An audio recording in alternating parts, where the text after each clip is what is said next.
সম্প্রতি 4 বাংলাদেশি নারী মুক্তিযোদ্ধা 1971 সালে তাদের তোলা ছবিটি পুনর্নির্মাণ করেছেন। শীর্ষক শিরোনামে দুটি ছবি কোলাজ সামাজিক যোগাযোগ মাধ্যমে ছড়িয়ে পড়েছে, যেখানে বন্দুক ও গাড়ি স্টিয়ারিং হুইল ধরে একটি গাড়িতে বসা 4 নারীর দুটি ছবির একটি কোলাজে তাদেরকে মুক্তিযোদ্ধা হিসাবে দাবি করা হয়েছে। তবে সংবাদ মাধ্যমের অনুসন্ধানে প্রকাশ পেয়েছে 4 নারীর কেউই মুক্তিযোদ্ধা নন, এমনকি একটি মুক্তিযুদ্ধের সময়কার ছবিও নন।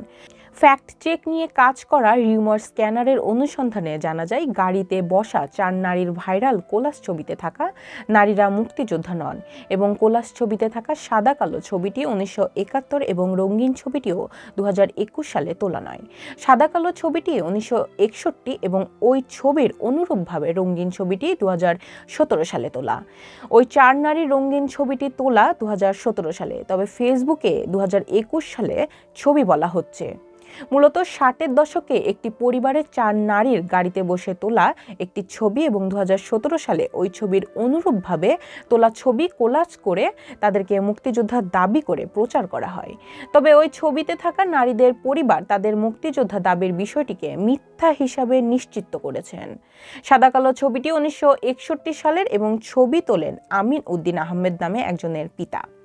আরও জানা যায়, মানিকগঞ্জের জাহাজ ব্যবসায়ী শামসুদ্দিন আহমেদ ছিল শিকারের নেশা। পরিবারের সদস্যদের নিয়ে শিকারে যেতেন তিনি। তেমনই এক শিকারে গিয়ে বা শিকার থেকে ফেরার পর তার মেয়ে ও ছেলে বউরা বন্দুক নিয়ে খোলা জিপে বসে ছবি তুলছিলেন। 60-এর দশকে এই ছবি এখন সামাজিক যোগাযোগ মাধ্যম ফেসবুকে ভাইরাল হয়। সাদা কালো ছবিতে গাড়ি স্টিয়ারিংয়ে বসা নারীর নাম আয়েশা রহমান। তিনি শামসুদ্দিন আহমেদের মেয়ে।